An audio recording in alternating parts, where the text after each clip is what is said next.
နေ့မင်းညာဟောတဲ့အရိယဝါဒတရားကိုဆက်ပြီးဟောရမယ်ဒါပဲပထမပိုင်းကခေါင်းစဉ်လေးတွေကိုလည်း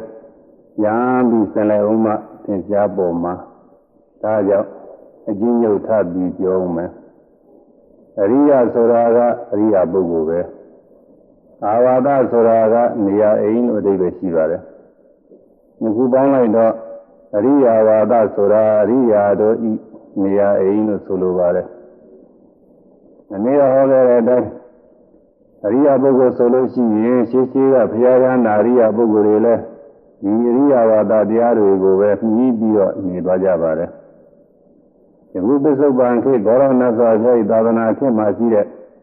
ဘုရားရဟန္တာအရိယာပုဂ္ဂိုလ်တွေလည်းဒီအရိယဝါဒတရားကိုပဲမြည်ပြီးတော့နေရပါတယ်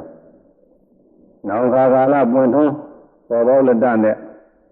ဘုရားယဟန္တာအရိယာပုဂ္ဂိုလ်တွေလည်းပဲဒီယဝတာတရားတော်တွေကိုပဲအမိပြုပြီးတော့နေရမှာပါပဲတဲ့ဒီယဝတာတရားတွေကိုဆုံးလွတ်ပြီးတော့အရိယာမဖြစ်နိုင်ဘူးလို့ဆိုလိုပါတယ်ဒီတော့ဒီယဝတာတရားတွေဟာအမတန်အရေးကြီးတဲ့တရားတွေဖြစ်ပါတယ်ဒီနည်းအားဖြင့်ဆိုရင်အရိယဝတာတရားနဲ့ပြည့်စုံနေကြတဲ့အရိယာပုဂ္ဂိုလ်တွေဟာအဘယ်လေးပါးအစရှိတဲ့သံဃာဝဆင်းရဲတွေမှလွတ်မြောက်သွားပါတယ်။ဒါကြောင့်အရိယဝါဒဆိုတာအဘယ်လေးပါးအစရှိသောသံဃာဝဆင်းရဲတွေကလွတ်မြောက်အောင်လို့ကိုအောင်ရဌာနတွေလို့ဆိုရင်လည်းမလွဲပါဘူး။လောကမှာဘေးရန်အန္တရာယ်ရှိနေတယ်လို့ပဲသံဃာမှာလည်းပဲဘေးရန်အန္တရာယ်ရှိနေပါတယ်။အဲဒီဘေးရန်အန္တရာယ်အကုန်လုံးကိုကာကွယ်ပေးနိုင်တဲ့နေရာဌာနကြီးတွေဆိုတာဒီအရိယဝါဒတရားကြီးတွေပါပဲအဲဒီအရိယဝါဒတရားတွေမှာအခုတရားနာပရိသတ်တွေကိုအောင်ပြီးတော့ဘေးရန်အန္တရာယ်တွေကအစဉ်ထာကလွတ်မြောက်ဖို့ရာမြတ်စွာဘုရားကဒီအရိယဝါဒတရားတွေကိုဟောကြားထားခဲ့ပါတယ်အဲဒီလိုဟောကြားထားခဲ့တဲ့ဘုရားမိန့်တော်တွေကိုဘုန်းကြီးတို့ကသင်ဟောကြားနေတယ်လို့အာယုံပြုပြီးနာကြပါဒါပေမဲ့ဒီနေ့တော့ပါဠိကိုမယူပဲအရိယဝါဒခေါင်းစဉ်ဆောင်းမှုကလေးတွေလောက်သာရွတ်ဆိုပြီးတော့အတူတူပဲဟောသွားမယ်ငါအင်ပဲလေးခုံ6တွေသုံးစီဆောင်တပါဆို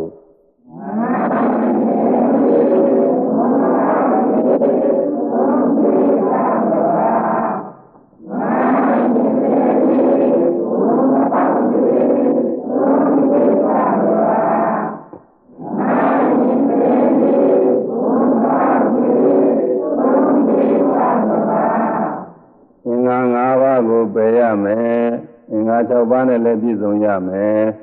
အဆောင်6ပါးနဲ့လည်းပြည့်စုံရမယ်တဲ့အရိယဝါဒ3ခုပေါ့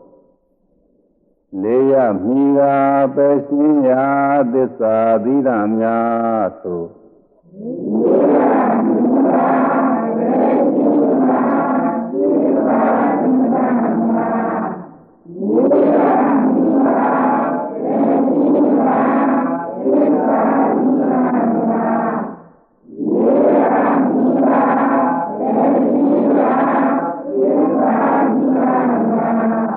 လေးပါတော့ယာရဏကိုလည်းမြည်ရမယ်တဲ့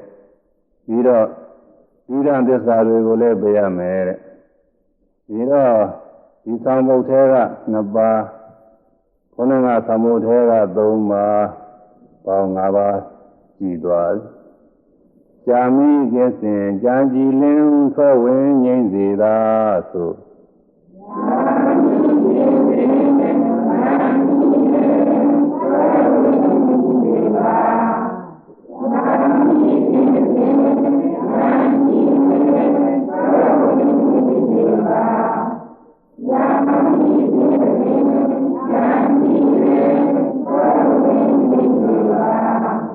ကြာမိမှုလည်းကျင့်စဉ်ရမယ်တဲ့အကြာစီလိုတဲ့နောက်ကျခြင်းမရှိဘဲနဲ့ကြီးကြီးလင်းလင်းဖြစ်စေရမယ်တဲ့သောတဝန်နဲ့ငြိမ့်တဲ့တရားနဲ့လည်းပြည့်စုံရမယ်ဒီဆောင်ဘုတ်က3ပါးဒီ5ပါးနဲ့ပေါင်းလိုက်ရင်7ပါးရှိသွားပြီစိတ်ကောင်းစွာလို့ပညာလို့မချွတ်ကုန်စေပါဆို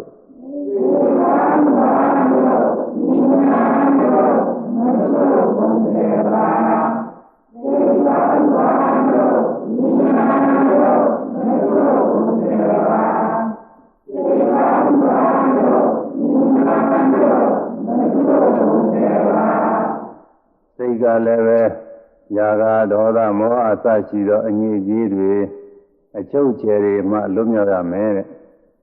လွတ်မြောက်ကြောင်းကိုကိုယ်ပိုင်ဉာဏ်နဲ့လည်းသိရမယ်ဒီဆောင်ဘုရားနံပါတ်အားလုံးပေါင်းလိုက်တော့10ပါးပြည့်သွားပြီအရိယာဝါဒဟောဖော်ပြဗုဒ္ဓမြတ်ဖရာဆို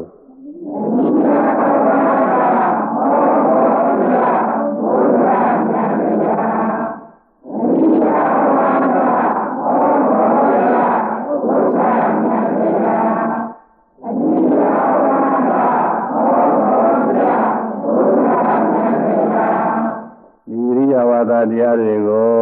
ဘယ်သူကဟောခဲ့သလဲဆိုရင်မြတ်စွာဘုရားကဟောထားခဲ့ပါတယ်တဲ့အဲဒီထဲမှာရှင်းဥစွာထူထောင်ဖို့လိုတာကဘာတော့ဆိုရင်အဆောင်လျှောက်ကလေးတစ်ပါးကစပြီးထူထောင်ဖို့ပါပဲမနေ့ကပြောခဲ့တဲ့အဆောင်လျှောက်ကလေးတစ်ပါးပါပဲ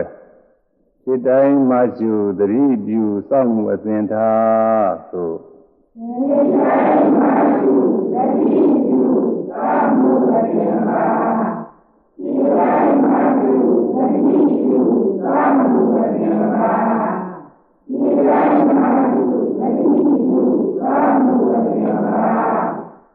ည်းဥစွာကြွယ်ဝတဲ့ပုဂ္ဂိုလ်တွေထက်တန်းရာထုဌာနနေရာရှိတဲ့ပုဂ္ဂိုလ်တွေရဲ့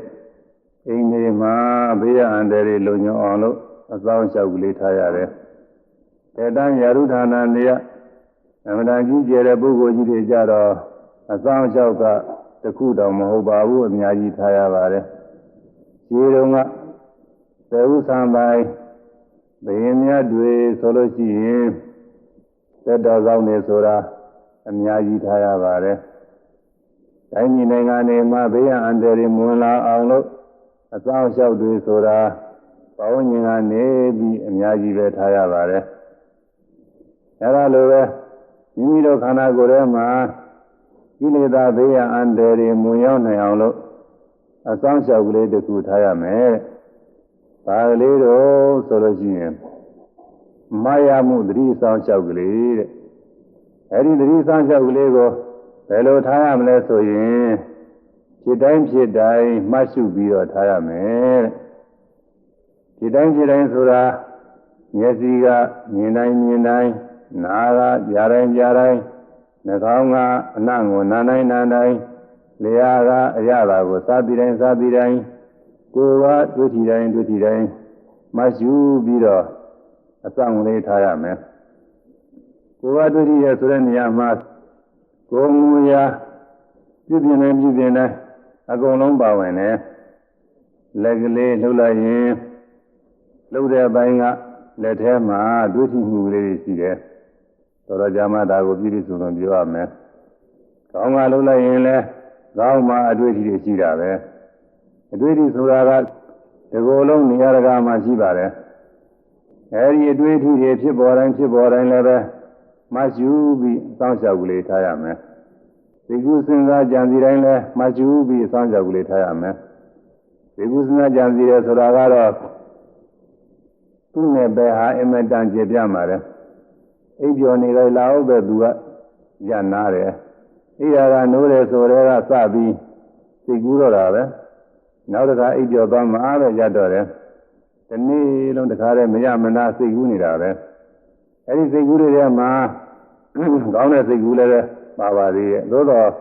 များသောအားဖြင့်မကောင်းတာတွေကများတတ်ပါတယ်အဲ့ဒီလိုစိတ်ကူးစဉ်းစားကြံစီတိုင်းလည်းပဲအမှားရတဲ့တတိလေးနဲ့စောင့်ရှောက်ရမယ်အဲဒီလိုစောင့်ကြောက်နေလို့ရှိရင်ဒါကဒေါသမောဟကိလေသာဘေးရန်အန္တရာယ်ကင်းကျင်းနေပါတယ်အစောင့်ကြောက်ရှိတဲ့နေရာဌာနကိုဘေးရန်အန္တရာယ်မဝင်နိုင်ဘူးတခိုးတို့လူဆိုးတို့ဓမြတို့ရန်သူတို့ဆိုတာဟာအစောင့်ကြောက်ကောင်းရင်ဘယ်ဝင်နိုင်လိမ့်မလို့အစောင့်ကြောက်မရှိတဲ့အိမ်တွေဆိုရင်ဝင်ပြီးတော့ကိုယ်ချင်းလည်းကိုယ်ရတဲ့လူချင်းလည်းလူရတဲ့ဣဇက်ချင်းလည်းနေစေတတ်တဲ့အဲ့ဒါအဆောင်ရှောင်မရှိလို့ပါပဲကြီးပြန်ရင်လည်းအဆောင်ရှောက်ကမလုံညုံလို့ပါပဲကောင်းကောင်းလုံညုံအောင်စောင့်ရှောက်နေရင်တော့ဘာမှဘေးရန်အန္တရာယ်မဖြစ်နိုင်ပါဘူးအဲ့ဒါလိုပဲဓဝါ၆ပါးကဖြစ်တိုင်းကို ရှုမှတ်ပြီးတော့သတိစောင့်ရှောက်ကလေးအစဉ်မပြတ်ထားရမယ်တဲ့အဲဒီအစောင့်ရှောက်ထားတာကလည်းဉာဏ်ဖြစ်တဲ့အခါကျမှအကုန်လုံးပြည့်စုံပါတယ်ဉာဏ်မဖြစ်သေးခင်တော့အဲ့ဒါကိုပြည့်စုံအောင်အဖြည်းဖြည်းလေ့လာနေရတယ်သာသင်ရတယ်နဲ့လည်းတူပါတယ်သာသင်ရမှာပထမသင်္ဃာစတော့သင်ဖတ်တတ်လေဦးမလဲတစ်လုံးချင်းကစားပြီးလေ့လာသွားရတယ်ဗမာသာဆိုရင်ကာကြီးခါခွေစသည်ဖြင့်တစ်လုံးချင်းကစပြီးသင်ရပါတယ်ကာကြီးကဘယ်လိုနေတယ်ခါခွေကဘယ်လိုနေတယ်ဆိုတာအင်မတန်မှားရပါတယ်တခြားဘာသာစာပေဒီမှာလဲသူ့ဘာသာလိုက်သူ့ရဲ့ခရာတွေကိုဒီလိုတစ်လုံးချင်းကစပြီးမှားရတာပါပဲနောက်တော်တော်လေးနိုင်နေလာတဲ့ခါကျတော့နှလုံးပေါင်းသုံးလုံးပေါင်းစသည်ဖြင့်ပေါင်းပြီးတော်တော်လေးဖတ်တတ်လာတယ်ကောင်းကောင်းကြီးနိုင်နေတဲ့ခါကျတော့ဟောမျက်စိနဲ့တခါတည်းကြည့်လိုက်ရုံနဲ့သာဝေဒရန်ကြီးကိုဖတ်ပြီးဖြစ်သွားပြီအဲ့ဒါလိုပါပဲအစပထမတော့ဒီတတိကမနိုင်မင်းလို့သိအာမကောင်းသေးဘူးနောက်ကြတော့တပြေးပြေးနဲ့ဒီတိုင်းတွေကိုသူကအကုန်လုံးလောက်ပဲမှတ်နိုင်လာတယ်အဲဒီလိုမှတ်နိုင်လို့တော်တော်နိုင်လာတဲ့အခါကျတော့အဲဒီလိုမှတ်နေရင်လည်းကပဲသောတာပတိမဲ့ဖို့စကားကိုရောက်ပြီးတော့သောတာပန်ဖြစ်သွားတယ်သူတဲ့နိုင်နေတဲ့အခါကျတော့သဒ္ဓါယမဲ့ဖို့စကားကိုရောက်ပြီးသဒ္ဓါကံဖြစ်တယ်သူတဲ့နိုင်နေတဲ့အခါကျတော့အနာယမဲ့ဖို့စကားကိုရောက်ပြီးအနာဂံဖြစ်သွားတယ်နာဂံပုဂ္ဂိုလ်ဆက်ပြီးရှိမှလို့ဒီတိအဆောင်လျှောက်ကလေးပြည့်စုံအားကောင်းပြီးနိုင်နေတဲ့အခါမှာဉာဏ်နာဖြစ်သွားပါတယ်အဲဒီခါကျတော့တတိကဘယ်နေရာမှာမှလိလချင်းမရှိတော့ဘူးဒါကြောင့်ကိလေသာဖြစ်ပေါ်ရာအတွက်အခွင့်အရေးအပေါက်ကြားကုန်မရှိတော့ဘူးတတိအဆောင်လျှောက်ကနေရာတကာမှာအကုန်လုံးစီးရပေးရကြီးဖြစ်နေတယ်အဲဒီရောက်အားထုတ်ရမှာပဲ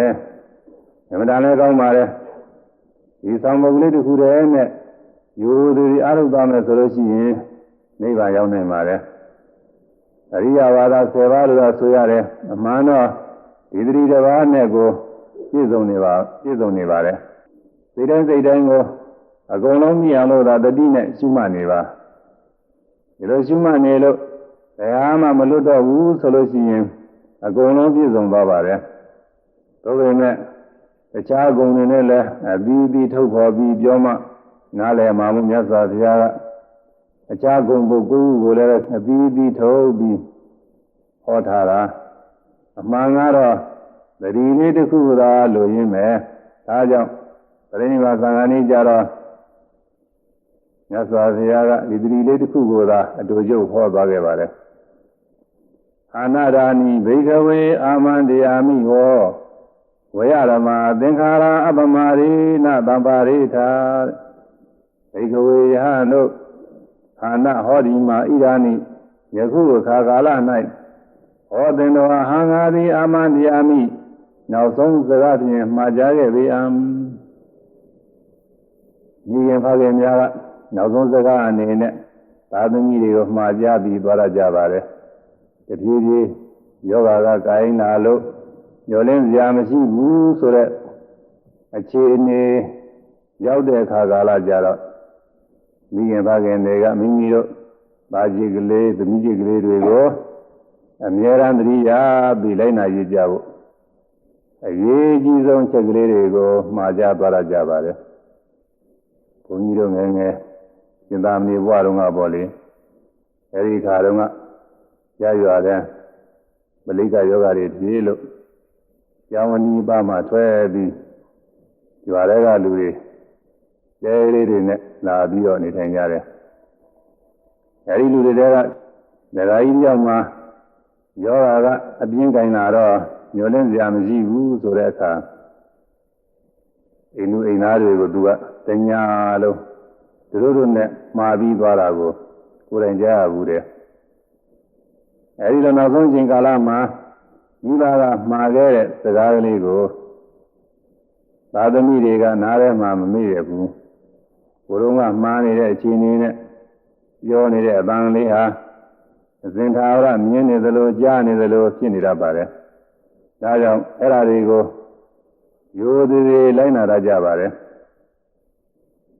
သောတော်ပိုင်းကမိဘစကားနားမထောင်နဲ့သာသမီဖြစ်စေကမူနောက်ဆုံးချိန်လေးမှာပြောခဲ့တဲ့စကားကလေးကိုတော့ပြန်ပြီးသတိရနေတတ်ပါတယ်ဒါကြောင့်မြတ်စွာဘုရားကလည်းမိမိတတိသားတွေကိုသနာတော်မူလုံးလို့ပရိနိဗ္ဗာန်သံဃာနီးနောက်ဆုံးချိန်လေးမှာဒီစကားကိုနောက်ဆုံးစကားအနေနဲ့မှားကြတော်မူခဲ့ပါတယ်ဧကဝေယဟန်တို့ဟန္တဟောဒီမှာဣရာနီပရိနိဗ္ဗာန်ဝိသံဃာနီးဖြစ်သောယခုခါကာလ၌ဟောသင်္จิตတော်အဟံငါသည်အာမန္တရားမိနောက်ဆုံးစကားအနေအချင်းညွှန်ကြားမိမှာခဲ့ပြီတော့ဘာကိုမှားတယ်လဲဆိုတော့သင်္ခါရတရားတို့သည်ဝိရဓမ္မပစ္စည်းခြင်းသဘောရှိကုန်၏သင်္ခါရတရားတွေဟာပြတ်တတ်တဲ့တရားတွေကြီးပဲဘာမှအာဟုစရာမရှိပါဘူးတဲ့ဒီစကားယမနာလေးနဲ့ပါတယ်အမှုမဲ့အမှန်မဲ့ခါပေါ်လူတွေကတော့ဒါလေးဟာဘာမှမဟုတ်ဘူးလို့လည်းထင်ကြပေလိမ့်မယ်အမှန်မှာတော့ဒီစကားကအလုံးမဲ့ရေးကြည့်ပါတယ်သင်္ခါရတရားတွေကတပြည့်ထဲပြည့်နေတာတဲ့ဒီจิตသားတို့ထင်တဲ့အတိုင်းတည်မြဲတည်နေတာမဟုတ်ဘူးငယ်ငယ်အစပြီးတော့စိတ်ကလည်းဒီစိတ်ထဲပဲတည်မြဲတည်နေတယ်ငါပဲလို့ဒီလိုအများကထင်နေကြတယ်ရုပ်ကိုယ်ကြီးကလည်းငယ်ငယ်ကလေးဘဝကရုပ်ကိုယ်ကြီးကပဲတစ်ဖြည်းဖြည်းချင်းကြီးမြင့်ပြီးတော့လာတယ်ဒီကိုယ်ကြီးပဲတည်မြဲတည်နေတယ်ငါပဲလို့ဒီလိုများကထင်နေကြတယ်အဲဒီလိုထင်တဲ့အတိုင်းမဟုတ်ပါဘူးတဲ့ဒီယုံနာသင်္ခါရတရားတွေကခန္ဓာမဲ့ဆဲပြည့်နေတာတဲ့သင်တို့ကကောင်းကောင်းမသိသေးလို့ပဲခန္ဓာမဲ့ဆဲပြည့်နေတာပါမအာဟုစရာမရှိဘူးဘယ်ခြင်းမဆိုလုံးဝပြည့်စည်ပြီးတော့သေသွားနိုင်တယ်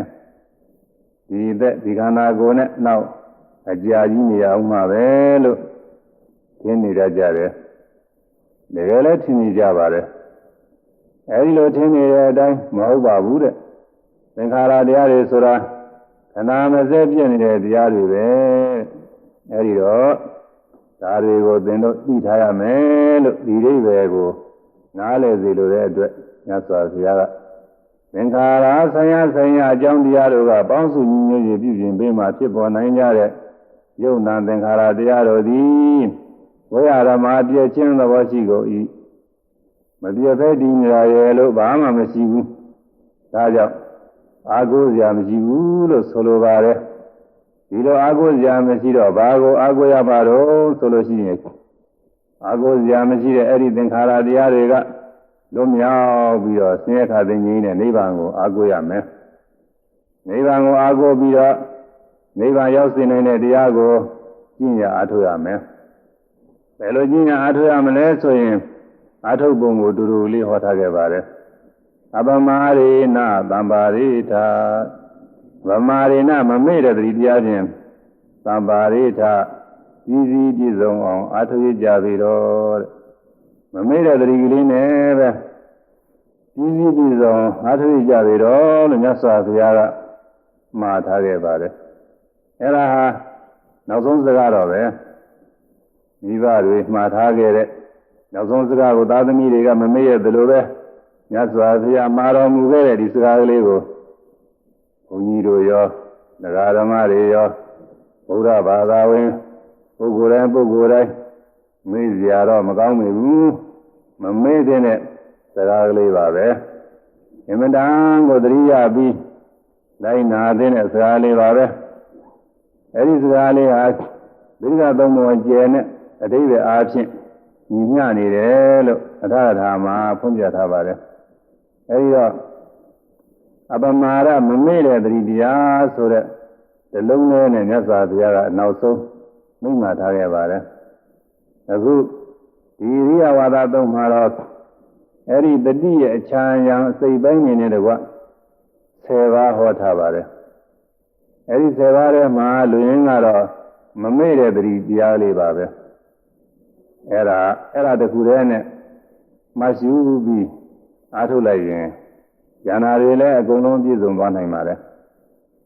အဲ့ဒါကိုသဘောပေါက်ဖို့ရဒီကနေ့ထပ်ပြီးတော့ရှင်းပြပါတယ်ဒီမမေ့တဲ့သတိတရားလေးကိုဒီတောင်တဲ့အခါမှာမိယာ၄ပါးကလည်းလိုပါတယ်တဲ့အဲ့ဒီမိယာ၄ပါးဆောင်ဖို့ကိုဆိုကြရမယ်မိဝဲတိခံကြောင်းပဲလမ်းလေးရာမိယာများဆို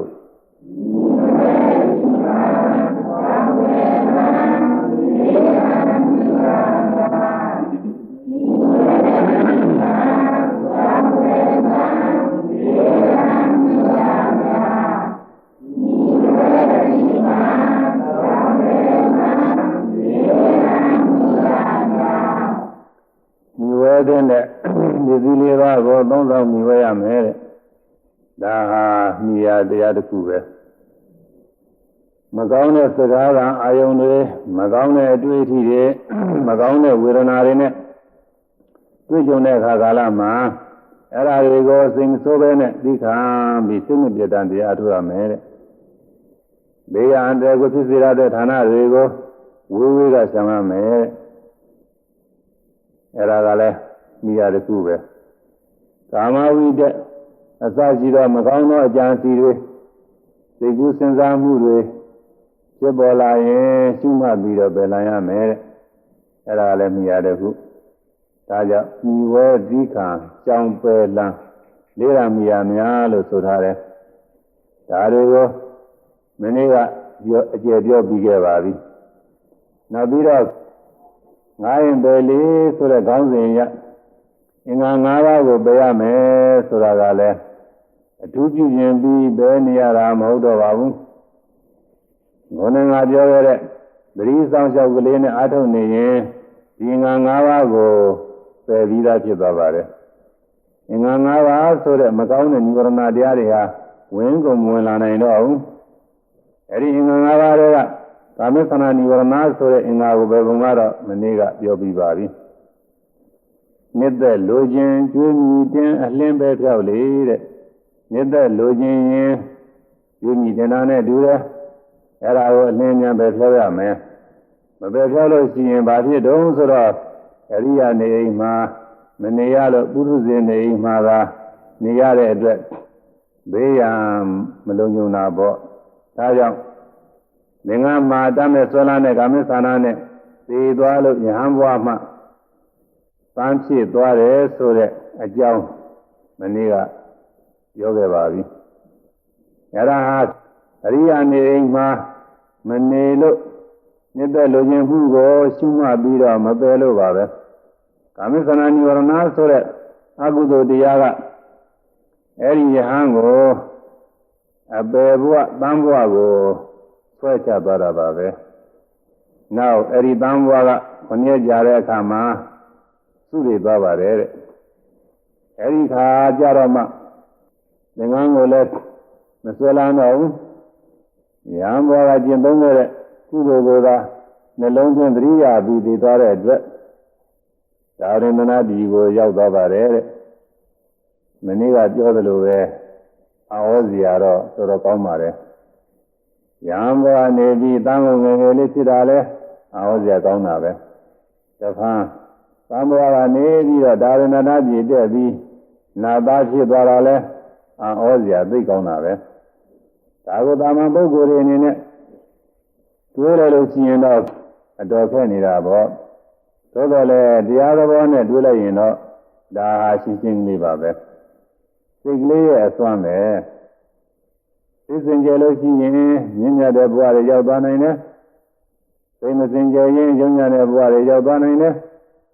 ဘယ်မှာမှအပိတ်ပင်အစီတာမရှိဘူးယုံနဲ့ရောက်သွားနိုင်တာကြီးပဲဒါကြောင့်ကြောက်မယ်ဆိုရင်လည်းကြောက်စရာအမှန်ကောင်းပါတယ်ကြောက်စရာကောင်းတဲ့ဘေးတွေကလွတ်မြောက်ပြီးအာကိုရာတရားတွေရအောင်လို့အားထုတ်မယ်ဆိုရင်လည်းအာကိုရာတရားကအခုနေခါမှာလွယ်လွယ်ကူကူလေးနဲ့ရနိုင်ပါတယ်ဘယ်လိုလဲဆိုတော့မြစ်သက်လိုခြင်းကျွေးမြီတင်းအလင်းပဲဖြောက်လေဆိုတဲ့အတိုင်းမြစ်သက်လိုခြင်းမှုဖြစ်ပေါ်လာရင်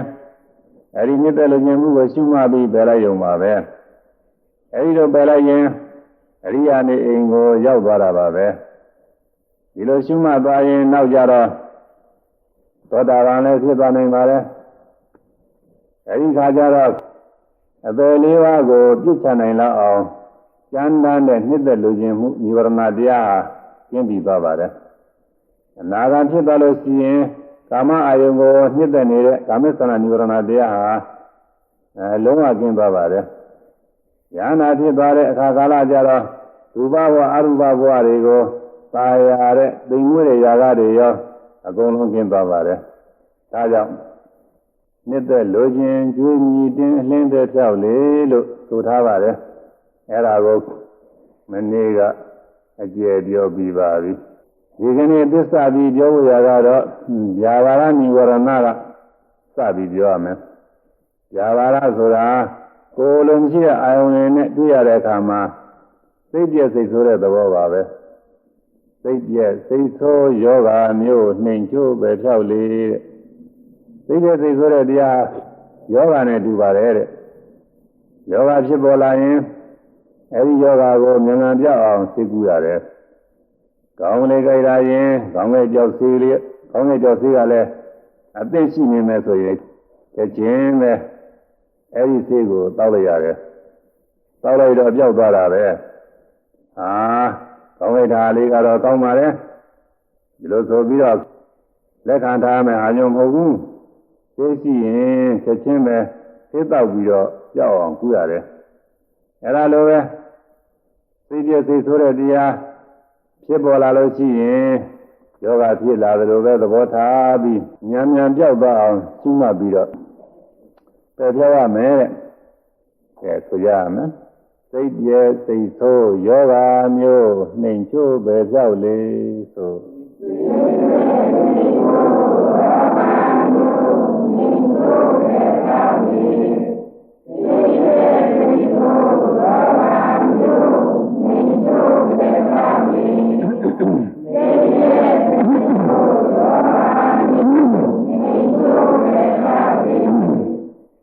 စိတ်ပြည့်တာစိတ်ဆိုးတာဟာ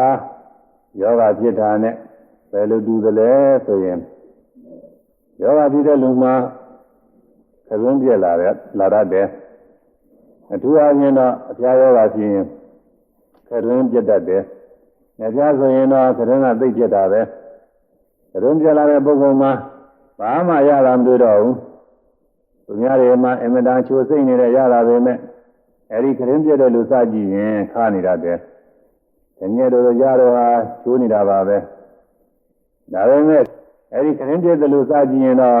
ခါနေတတ်တယ်။အဲ့ဒါညက်တို့ကြားတွေကရတာပြတာမဟုတ်ဘူး။သူရှားကိုကပြည့်နေတာ။သူရှားဘာဖြစ်လို့ပြည့်တယ်လဲဆိုရင်ယောဂဆွဲကနေလို့ပါပဲ။ယောဂမရှိငင်တုန်းကတော့သူ့မှာမြင်မြင်ရှက်ရှက်ကောင်းနေတဲ့ရှားပါပဲ။အရသာဘောနေတာပါပဲ။ယောဂဆွဲကလာတော့မှသူခရင်ကပြဲပြီးတော့ကောင်းတဲ့ရတာတွေလဲငင်ငင်ချက်ချက်မရှိတော့ဘူးဘယ်မှမကောင်းတော့ဘူးအဲဒါလိုပဲသာဖြစ်လာလို့ရှိရင်ဘယ်လိုကောင်းတဲ့စကားကိုကြောက်ကောင်းတယ်လို့မထင်တာဘူးသိဆိုးနေတဲ့အခါသွားပြောရင်တော့နားမထောင်တာဘူး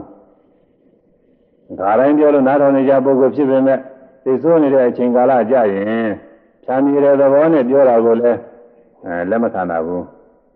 ဟိုဘက်ကလိုက်သလိုလိုဒီဘက်ကလိုက်သလိုလိုနဲ့ပြောတဲ့လူကရောပြီးတော့မုန်းတဲ့ဒါကြောင့်စိတ်ဆိုးနေတဲ့ပုဂ္ဂိုလ်တွေကိုပြောဆိုတဲ့အခါမှာအမှန်တန်သတိပြုရတယ်လူမျိုးရံဖြစ်နေရမှာဇာမြေတဲ့သဘောနဲ့သွားပြီးတော့ကျိုးတင်ကြောင်းတင်ရစကားပြောရင်တဲပြီးလက်မခံတာဘူးစိတ်ဆိုးရတယ်ရံဖြစ်နေတဲ့ပုဂ္ဂိုလ်တွေသွားပြီးရံဖြစ်ပြီးလို့ရှိရင်မိမိပါအရိုက်နဲ့ခံရတတ်တယ်အဲ့ဒါဘာဖြစ်လို့တော့ဆိုရင်သူ့မှာဒေါသဆိုတဲ့ယောဂကနေလို့ပါပဲအကျိုးရှိရာရှိကြောင်းလာပြီးပြောတဲ့စကားတွေကတော့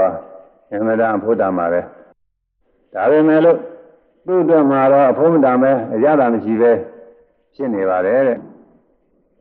ခေါင်းကပြောခဲ့တဲ့ငယ်ကြားယောဂဆွဲကနေလို့ကပင်းပြနေတဲ့ပုဂ္ဂိုလ်မှာအရသာမရှိသလိုပါပဲဒီတော့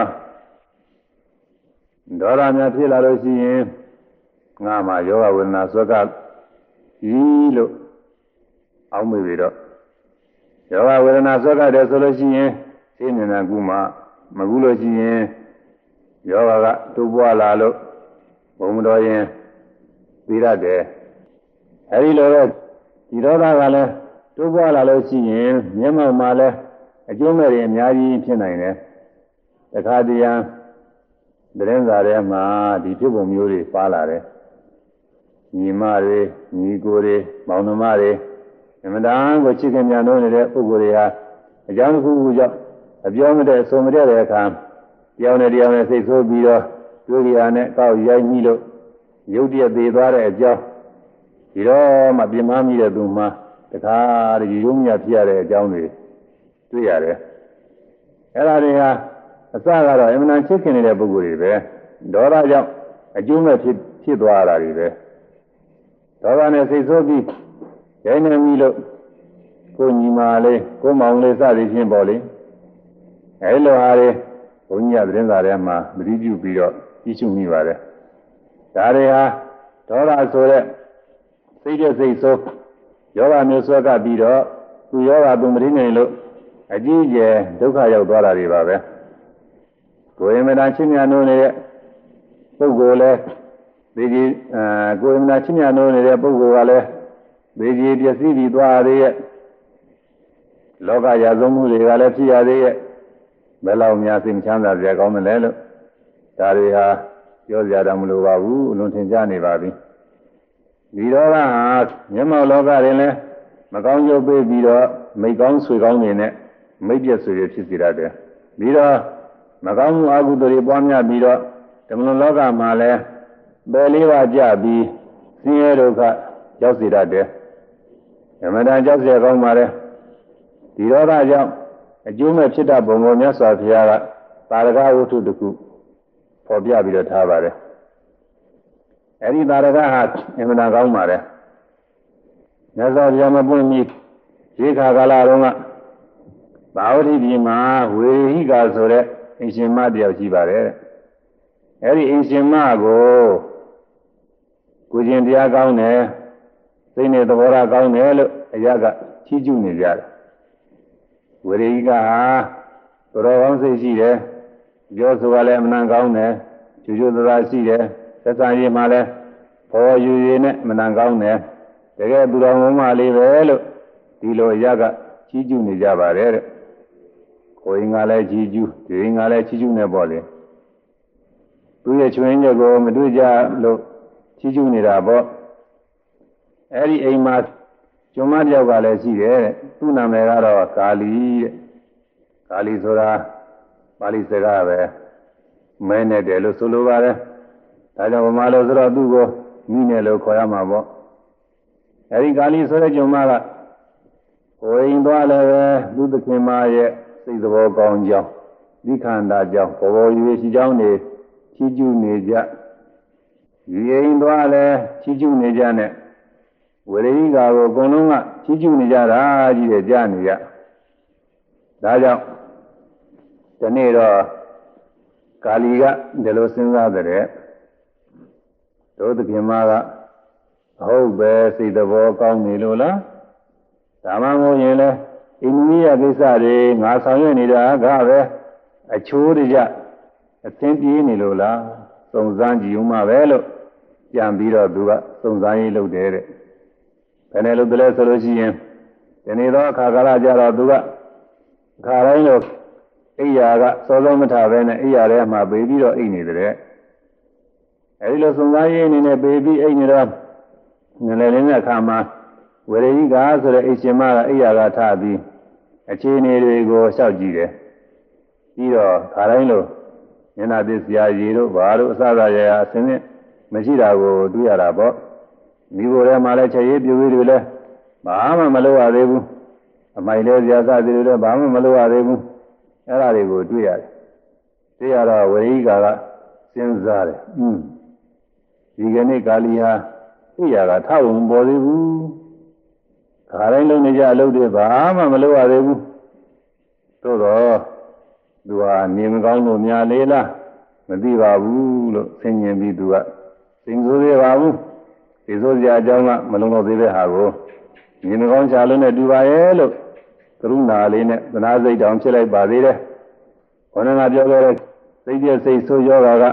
မကသေးလို့သူကစိတ်ကောင်းတော့စိတ်ကြည်လင်တော့မှရှိပါသေးတယ်ဒါကြောင့်မြင်မကောင်းလို့ထင်ပြီးတော့သူကကာလီအနီးပါသွားပြီးမေးပါတယ်အေကာလီလို့ခေါ်လိုက်တယ်ဘာလဲသခင်မလို့ကာလီကပြန်ကြားတယ်ဟဲ့နင်အိယာမထားသေးဘူးလားမထားသေးဘူးသခင်မဘာဖြစ်လို့တော့နင်မကောင်းလို့လားဘာမှတော့ဖြစ်ပါဘူးသခင်မအိတ်ချင်လို့ပဲအိတ်နေပါတယ်လို့ကာလီကဒီလိုပြောတာကိုဒီတော့ဝေရဟိကာပဇကဘာမှမပြောသေးပေမဲ့မျက်နှာလေးကတော့ပြည့်သွားတယ်ဘယ်နဲ့လဲဒါတိုင်းလုံးနေကြအလုပ်ကိုသူမလုပ်ဘူးဘာဖြစ်နေပါလိမ့်မလို့ဒီကောင်မဟာဖောက်ပြန်လာတာပဲလို့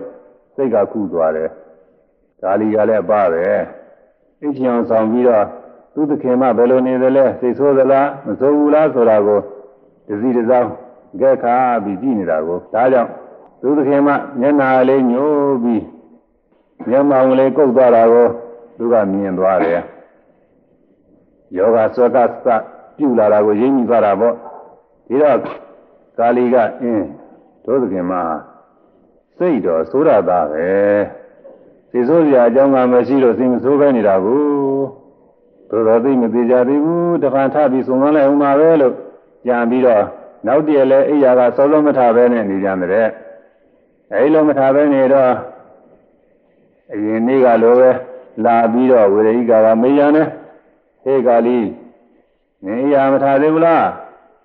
မထသေးဘူးသခင်မဘာကြောင့်လို့ဘာမှဖြစ်ပါဘူးသခင်မလို့ဆိုတော့ကာလီနော်နေငါအကြောင်းကိုသိမဲတဲ့အဲဒီလိုနှုတ်ကထွက်လာတယ်တဲ့စိတ်ထဲရင်မကားဘူးနှုတ်ကိုရောက်လာပြီအဲ့ဒါဟာဒေါသဖြစ်လို့ဒေါသလျောက်စိတ်ကလေးနဲ့လှုပ်တာအခုလူတွေစကားပြောနေကြတာလဲစိတ်နဲ့ကြီးစိတ်နဲ့ကြီးပါပဲသွားရင်လည်းစိတ်နဲ့ပဲလှုပ်ရှားရင်လည်းစိတ်နဲ့ပဲကျူးလို့သမျှဟာစိတ်နဲ့ကြီးပဲအဲ့ဒီစိတ်ကလေးကိုမိအောင်ဖမ်းမှုလိုပါတယ်သူ့ကိုဖမ်းမမိနိုင်လို့ခက်နေတာဒီစိတ်ကလေးဟာအင်မတန်ရောက်ပါတယ်ကောင်းရင်လည်းသူပဲမကောင်းရင်လည်းသူပဲဒါနသီလဘာဝနာကုသိုလ်ကောင်းမှုတွေကိုလုပ်ရင်လည်းပဲဒီစိတ်ပဲမကောင်းတာတွေလုပ်လည်းဒီစိတ်ပဲ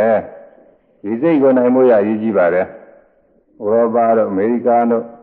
နောက်နိုင်ငံကပုဂ္ဂိုလ်တွေကတော့ဘာလုပ်တယ်လဲဆိုလို့ရှိရင်သူတို့ကတော့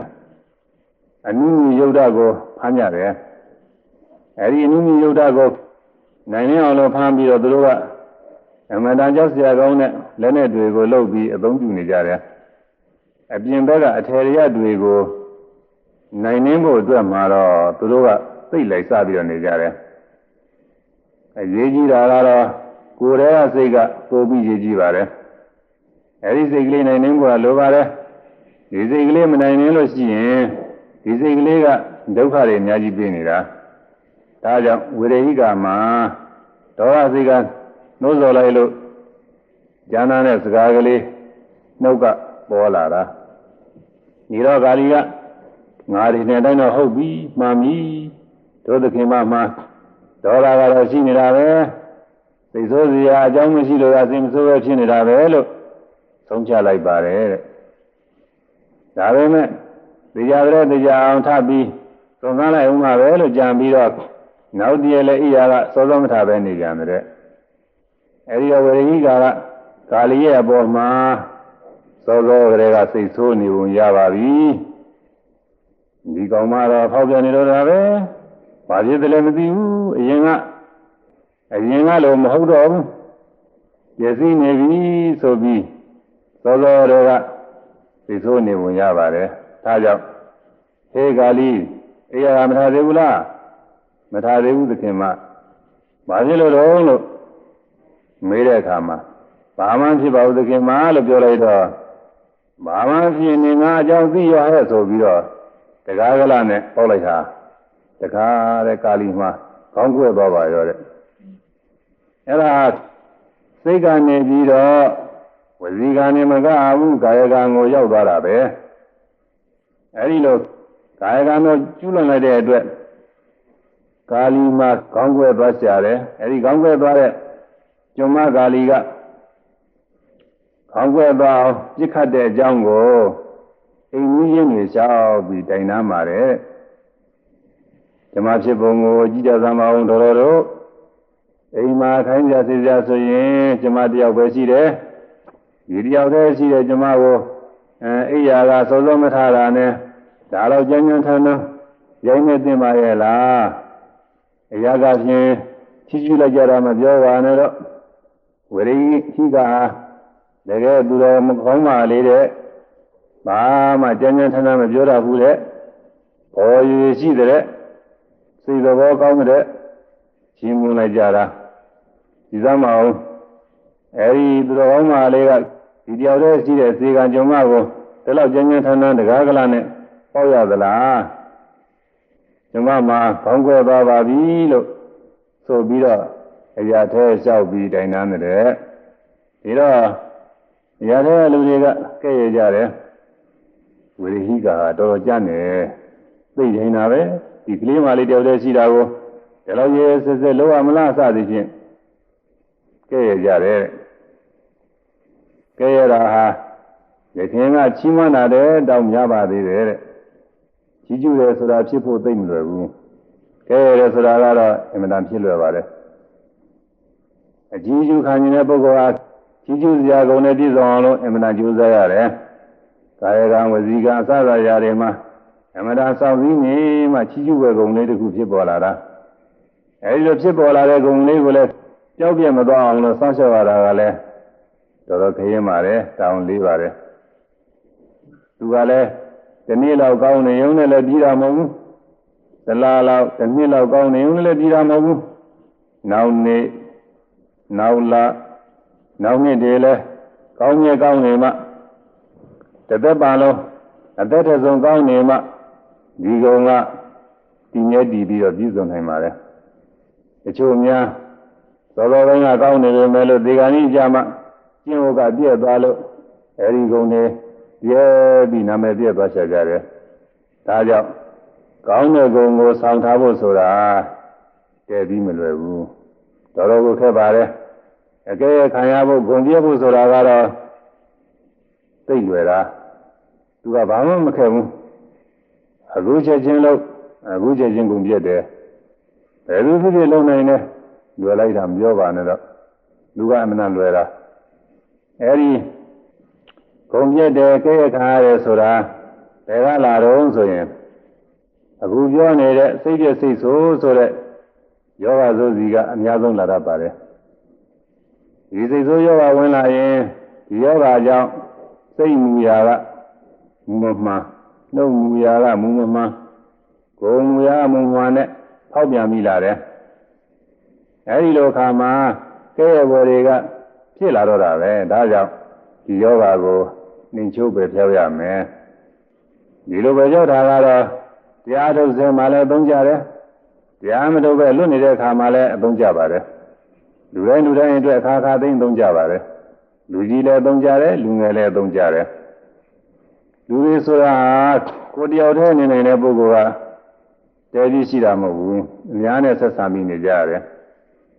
ယူရဲရွာတွေကအိမ်ထဲမှာဆိုရင်အနည်းဆုံးသမီးခင်မ2ယောက်လောက်တော့ရှိနေကြတာပဲ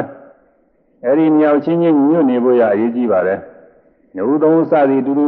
နေထိုင်ကြရမှာကိုယ်လိုမကြသူ့လိုမကြနဲ့စိတ်ဆိုးစရာလေးတွေကတော့ကျမ်းမှာမဟုတ်ဘူးရှိမှာပဲ။အဲဒီလိုစိတ်ဆိုးစရာလေးတွေကရှိတော့အချင်းချင်းစိတ်ဆိုးကြပါရော။အဲဒီလိုစိတ်ဆိုးလာလို့ရှိရင်ယောဂဆွဲကလာပြီလို့သာမှတ်ပြီးတော့အဲဒါကိုမြန်မာရှုမှတ်ပြီးတော့ပြရမယ်မပယ်လို့ရှိရင်အဲ့ဒီစိတ်ကကြီးပွားလာပြီးတော်တော်ကြာတော့နှုတ်ကမပြောသင့်တာတွေကိုပြောမိမယ်အဲဒီတော့ကြောင်းနဲ့ကြောင်းမေတ္တာပြည့်ပြီးအစမပြေဖြစ်ကုန်ရော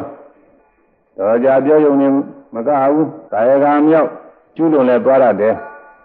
အဲဒီလိုကာယကံမကျူးလွန်သွားရင်တော့ပြောစရာမလိုတော့ဘူးအချင်းချင်းတကွဲရကြစီဖြစ်ပြီးဒုက္ခတွေရောက်ကုန်တာပါတယ် ဒါလောကရင်မကောင်းကျိုးပေးပုံပဲမကောင်းမှုအကုသိုလ်ကံမြောက်အောင်ကျွလုံမြင်တော့သံဃာမှာလည်းမကောင်းကျိုးဆင်းရဲဒုက္ခတွေကိုအကြီးအကျယ်တွေ့ရတတ်ပါတယ်ဒါကြောင့်တရားမထုတ်တဲ့ပုဂ္ဂိုလ်တွေလည်းပဲကိုယ်နေထိုင်ရင်မှစပြီးစသရရမှာအဆင်ပြေစေရန်အတွက်ကောင်းကျိုးချမ်းသာတွေရောက်စေရန်အတွက်ဂုဏ်မပြည့်စေရန်ဂုဏ်တက်စေရန်အတွက်ဘာလို့နေတော့ဆိုရင်အဲဒီစိတ်ဆိုးယောဂအဝိမခံမှုရလို့နေပါတယ်လောကမှာကိုယ်ကိုယ်ယောဂဝေဒနာတွေဆွဲနေရင်အခြားလူတွေကညွန်ကြတယ်မုန်းကြတယ်ကိုယ်အနည်းနာလူမကချင်းဘူးအထူးအားဖြင့်ကိုယ်ရယောဂလူနာယောဂများဆွဲနေလို့ရှိရင်အဲ့ဒီလူရဲ့အနည်းနာဘယ်လာခြင်းလိမ့်မလို့မလာခြင်းဘူးမတန်ခင်းမင်းနေတဲ့ပုဂ္ဂိုလ်တွေတောင်မှကုကကနေဖို့ရတော်တော်တောင်းလေးပါတယ်ပြီးတော့ကုသတ္တတဲ့ယောဂတွေဆိုတာကလည်းရှိသေးအဲ့ဒါတွေများဆိုလို့ရှိရင်သူချင်းမျိုးချင်းလည်းအနိဗ္ဗာန်မလာဘူးလာတော့လာခြင်းတာပဲယောဂကုမှာဆိုလို့တချို့ကမလာဘူးကြောက်တယ်ယောဂဆွဲကနေတဲ့လူကိုချစ်ခင်များနိုးနေတဲ့ပုဂ္ဂိုလ်တွေတောင်နိမိတ်ဆက်ဆက်ဆက်ဆံဖို့ရာထဲရင်လာရတယ်အဲ့ဒါလိုပဲယောဂနဲ့လာတူတဲ့ဒီဒေါသစိတ်ခါရောက်လာလို့ရှိရင်ဖြင့်ခင်မင်းနေတဲ့သူအချင်းချင်းလဲခင်မင်းနေတဲ့သူအချင်းချင်းလဲမေတ္တာတွေပြည့်ကုန်တတ်တယ်ဒါကြောင့်ဒေါသဖြစ်လာလို့ရှိရင်အဲ့ဒါကိုရှုမှတ်ပြီးတော့ပြရတယ်ဒီရင်ဟာတွေကိုမရှုနိုင်မမှတ်ရင်နိုင်ရင်လည်းနေပါစေဒါလေးတစ်ခုကိုတော့ရှုမှတ်ပြီးတော့ပြကြကောင်းပါတယ်လောကနေထိုင်ရည်တွေရောအကုန်လုံးချမ်းသာသွားအောင်ဘုန်းကြီးကဒါလေးတစ်ခုတော့အထူးတိုက်တွန်းပါတယ်တရားဟောတိုင်းဒါကိုအများအားသတိပေးနေရတယ်ဘာဖြစ်လို့လဲဆိုရင်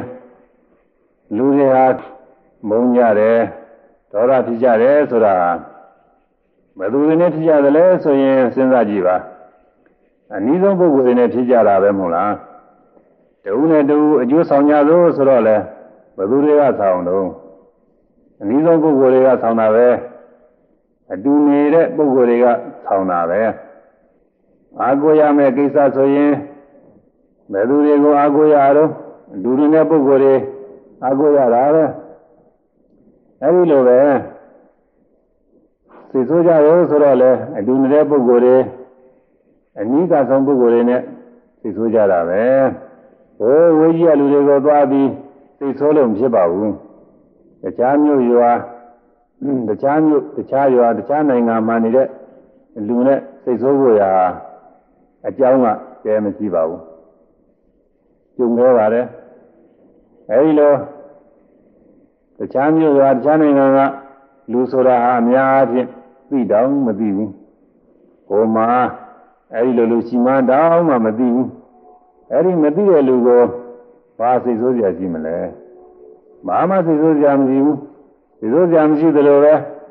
အဲဒီမသိတဲ့လူရဲ့အကျိုးကိုလည်းမဆောင်ရနိုင်ဘူးအဲဒီလူကလည်းကိုယ်အကျိုးကိုမဆောင်ရနိုင်ဘူးအချင်းချင်းအကျိုးဆောင်တယ်ဆိုတာအတူနေပုဂ္ဂိုလ်တွေနိစ္စတဲ့ပုဂ္ဂိုလ်တွေပဲအချင်းချင်းမုံညာသောရံပြကြသောဆိုရင်လည်းနိစ္စတဲ့အတူနေပုဂ္ဂိုလ်တွေပဲတော်ရည်မှာရံပြကြတယ်ဆိုရင်အိမ်နာနီးချင်းရံပြကြတာပဲကိုယ်နဲ့ဒီရင်နီးကနေတဲ့အိမ်ညာချင်းချင်းဖြစ်ကြတာပါပဲဒိန်တို့နေကြောကိုသွားပြီးရံပြတာကတော့ရှားပါတယ်အဲဒီတော့အာကိုစရာရှိရင်လည်းညီးတဲ့ပုဂ္ဂိုလ်တွေကိုအာကိုရတာပဲရံဖြစ်ရင်လည်းညီးတဲ့ပုဂ္ဂိုလ်ချင်းရံဖြစ်ကြတာပဲအဲဒီလိုရံမဖြစ်ဘဲနဲ့အချင်းချင်းအာကိုပြီးတော့မေတ္တာမဖြစ်ဘဲအစင်သာဝရအချင်းချင်းကူညီဆောင်ရွယ်ပြီးသွားနိုင်ဖို့ဘာလို့နေတော့ဆိုရင်အဲဒီဒေါသယောဂမဆွဲကပ်ဖို့ရလိုနေပါတယ်ဆွဲကလာလို့ရှိရင်လည်းညာညာဆေးကုဖို့လိုပါတယ်ဒါကြောင့်ဒါလေးကိုတော့အမြဲတမ်းဆောင်ထားမှာပဲအလွန်သုံးကြပါတယ်စိတ်ထဲမှာဖြစ်လာရင်စိတ်ထဲရင်ပဲပကြောက်သွားအောင်ရှုမှတ်ပြီးတော့ပြရမယ်နှုတ်မူရာကိုယ်မူရာတွေပြည့်မသွားစေနဲ့စိတ်ဆိုးတဲ့အခါမျက်မှောင်လေးကုတ်မျက်စောင်းလေးထိုးနဲ့မျက်နှာညှို့ပုပ်ပုဖြစ်သွားတတ်တယ်အဲဒီလို ကိုယ်မူရာမျက်နာမူရာအနည်းငယ်ပြက်လာတယ်ဆိုရင်အဲ့ဒီအနည်းငယ်ပြက်ရုံနဲ့ပဲရပြီးတော့ရှေ့ကိုတိုးမလာအောင်ထိမ့်သိမ်းမှုရလိုပါတယ်ကိုယ်မူရာပြက်အားနေပြီးတော့နှုတ်ကပြောဆောင်မိလာတဲ့အဲ့ဒီလိုပြောမိရင်လည်းပဲညာများမပြောမိသေးခင်တခွန်းကတခွန်းနဲ့ပို့ပြီးတော့ရှေ့ကိုဆက်မပြောမိအောင်ကျွမ်းမှပြီးတော့ပယ်ဖို့ရလိုပါတယ်အဲ့ဒါအလွန်ရေးကြီးပါတယ်ဒါကြောင့်ဒီရိယဝါဒကျင့်ဝတ်တွေကအခြားကျင့်ဝတ်တွေမကျင့်နိုင်စေကမူဟောဒီဆောင်မှုကလေးရတော့ကျင့်ကြဖို့ရဘုန်းကြီးကအထုတိုက်တွန်းပါတယ်ကဲထပ်ပြီးတော့ဆိုကြရအောင်မယ်စိတ်ပြက်စိတ်ဆိုးယောဂမျိုးနှိမ်ချိုးပဲဖြောက်လေဆို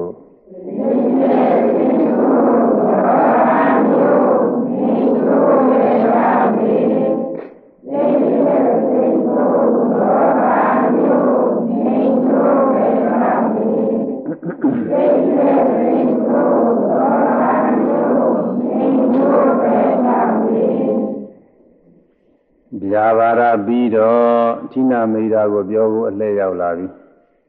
ဌိနဆိုတာကထိုင်းနေတဲ့မိတ်တာဆိုတာကမှိုင်းနေဒီတော့ဌိနမိတ်တာဆိုတာထိုင်းမှပြင်းကြီးတာပေါ့အတူတူဆိုရင်တော့ပြင်းတာပါပဲဘယ်လိုနေရာမှာပြင်းတာလဲဆိုရင်ကုသိုလ်တရားတွေနဲ့စားပြီးတော့ပြင်းတာတဲ့ဒါနပြုရမှာပြင်းတယ်သီလဆောက်တရားမှာစောင့်ကြောက်ရမှာပြင်းတယ်တရားရှိခိုးရမှာပြင်းတယ်တရားနာရမှာပြင်းတယ်တရားအထုရမှာပြင်းတယ်ဒါတွေဟာဌိနမိတ်တာတွေပါပဲအထူးအပြင်တော့တရားနဲ့စပ်ပြီးတော့ပြင်းတတ်တယ်အခုတော့တရားနာဖို့ရာကိုပဲတချို့ကပြင်းတာနဲ့မနာနိုင်ဘူးမေဖို့နိဗ္ဗာန်ဆိုတာကိုတော့လူကျင်ကြတာပဲဘယ်သူကိုမေးလူကျင်တယ်လို့ပြောမှာပဲဒါပေမဲ့နိဗ္ဗာန်ကိုကျွန်တော်တရားကိုအားထုတ်ပါဆိုတော့တရားနာဖို့ကစပြီးတော့ပြင်းနေတတ်တယ်တချို့ကတရားတော်နာနိုင်ပါရဲ့ဒါပေမဲ့တရားထုတ်ဖို့ရကြတော့ပြင်းနေတတ်တယ်တချို့လည်းဘေးကအတိုက်တွန်းကောင်းတာနဲ့တရားတော်လာပြီးတော့အားထုတ်ကြပါရဲ့ဒါပေမဲ့ခီးရောက်အာမထုတ်ပြန်မှုပြင်းတာနဲ့ရော်တီးတော့အားထုတ်နေတော့တရားကမတိုးတက်ဘူးအဲ့ဒါထိုင်မှန်ပြင်းမှုက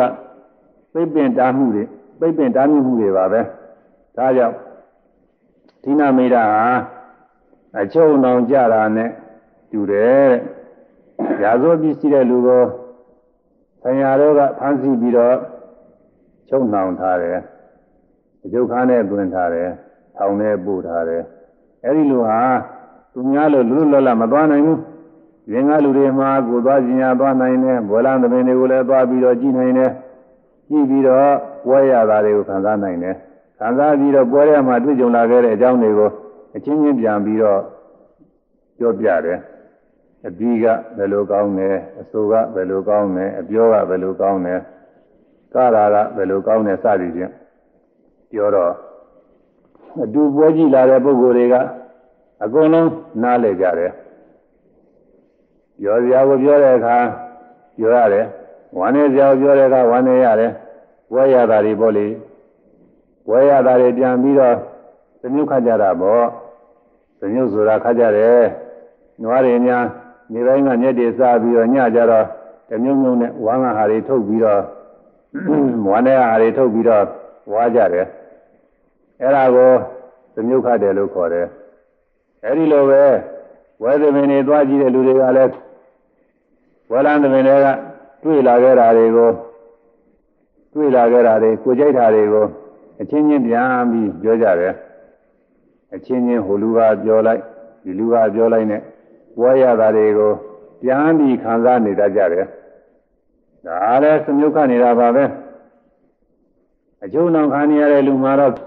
ပွဲကိုကြည့်ရှုခွင့်မရဘူးဝဲကြည့်လာတဲ့လူတွေကပွဲအကြောင်းပြောရမယ်လို့သူကလည်းတွေ့ရတာမဟုတ်တော့သူ့မှာသိရတာမပေါ်ဘူးအဲဒါလိုပါပဲဒါမှမပြင်းနေတဲ့ပုဂ္ဂိုလ်ကယခုလိုတရားပွဲကိုတရားနာဖို့မလာနိုင်ဘူးမလာနိုင်တော့အခုလိုဟောတဲ့တရားတွေကတရားရတာတွေကိုမကြားရမခံစားရဘူးအခုဟောတဲ့တရားတွေမှာကျင့်စရာတွေကောင်းတာတွေအများကြီးပါတယ် အဲ့ဒါတွေကိုမကြားရမနာရတဲ့သူမှစရဲကရတာမပေါ်ဘူးအခုတရားနာပြီးကြံသွားတဲ့အခါပြောရတဲ့ပုဂ္ဂိုလ်ကသူသဘောကျတာလေးတွေကိုပြန်ပြောလိမ့်မယ်ဘာတွေဟောတယ်ဘယ်လိုဟောတယ်စသည်ချင်းပေါ့လေအဲဒီလိုပြောတော့အတူတူတရားနာလဲလာတဲ့ပုဂ္ဂိုလ်တွေမှာတရားရတာတွေပြန်ပြီးပေါ်လာတယ်အစရဲကတရားမနာရတဲ့ပုဂ္ဂိုလ်မှာတော့ပြောလို့ကနားထောင်နေရတယ်တရားရတာကတဲမပေါ်ဘူးပြောကုန်ဆိုကုန်တွေကလည်းသိုံမပေါ်ဘူးနောက်ပြီးတော့မပြင်းမကြီးတရားထုတ်တဲ့ပုဂ္ဂိုလ်မှာတရားရတာတွေကိုတွေ့ရတယ်အမှန်တရားဝမ်းသာစရာတွေတွေ့ရတယ်ဒီနေ့ကဥပ္ပေတုမာလာကဝမ်းသာစရာတွေကိုသူကိုယ်တိုင်သိပုံဟောသွားတယ်မဟုတ်လားအဲ့ဒါကိုယ်တို့တွေကိုဟောတာပဲဘုန်းကြီးကသူပြောနေကြမလို့ပါဘူးတကယ်အားထုတ်ရင်တရားရတာတွေကိုအများကြီးပဲတွေ့ရပါတယ်တချို့ကအာကြီးတွေ့ရလုံးလို့ဘုန်းကြီးတို့ကတော်တော်ထိတ်ထားရတယ်ဝမ်းသာလုံးအာကြီးနေလို့ဝမ်းသာမှုလုံးမသွားရအောင်စောင့်ရှောက်ထားရတယ်ဝမ်းသာလုံးအာကြီးနေရင်တရားမတိုးတက်ဘူးဒါကြောင့်ဝမ်းသာပြီးအချင်းမကုန်ရအောင်လို့အမျိုးမျိုးဖိနှိပ်ပြီးတော့ဟောရတယ်ဝမ်းသာစရာတရားရတာတွေကအများကြီးရှိတယ်ဘယ်ရတာနဲ့မှမတူဘူး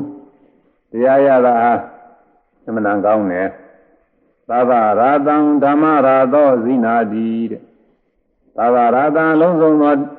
အရသာဟူသည်များကိုဓမ္မရာသောတရားရတာကဇိနာတိအောင်နိုင်ပါတယ်တဲ့အခုလောကမှာစားလို့တောက်လို့ရတာကောင်းတာတွေရှိတယ်ဒီပြင်လည်းမြင်ရလို့ရတာပေါ်တာကြားလို့ရတာပေါ်တာနားရှိရလို့ရတာပေါ်တာတွေ့ထိရလို့ရတာပေါ်တာတွေမျိုးမျိုးပဲရှိပါသေးတယ်အဲဒီရတာတွေကဘယ်ရတာမှမမှုပါဘူးဒီတရားရတာဟာအကောင်းဆုံးပါပဲတဲ့တစ်ချိန်တုန်းကဒကမာကြီးတယောက်ကတရားအထုတ်ရင်သူတွေ့နေတဲ့တရားရတာအကြောင်းကိုပြောတယ်တရားရတာကောင်းတဲ့ပုံကတော့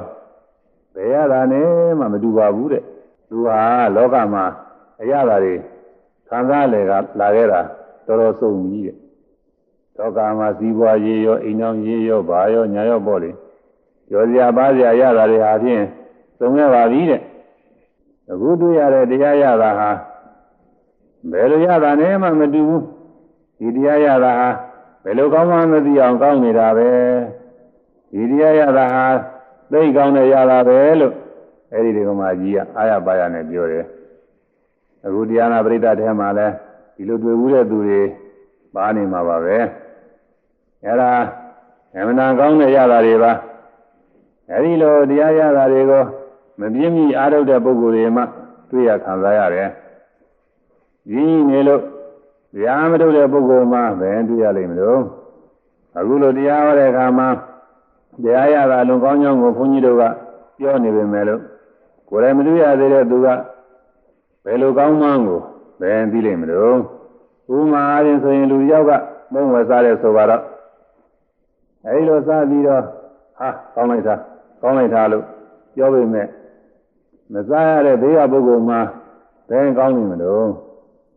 ဘယ်လိုကောင်းလဲဆိုတာကိုလည်းမသိနိုင်ဘူးဟိုလူကလည်းစားဒီလူကလည်းစားနဲ့နှစ်ယောက်သားအတူစားနေတယ်ဆိုရင်တော့တယောက်ကကောင်းလိုက်တာလို့ပြောရင်အခြားလူကလည်းကောင်းတယ်ဆိုတာဟာဒါပဲလို့သိတာပေါ့သူကလည်းစားနေတာကိုပြီးတော့ဟိုလူကမုံကောင်းတယ်လို့ပြောတာဒါပဲငါကောင်းတယ်လို့သူလည်းကောင်းတာကိုပြောနေတာပဲလို့ဒါလို့သိနိုင်ပါတယ်အဲ့ဒါလိုပါပဲတရားထုတ်လို့ကိုယ်တိုင်တွေ့ထားတဲ့ပုဂ္ဂိုလ်ကတော့အခုဘုန်းကြီးပြောနေတဲ့တရားရတာကိုသိနိုင်ပါတယ်သဘောပေါက်နိုင်ပါတယ်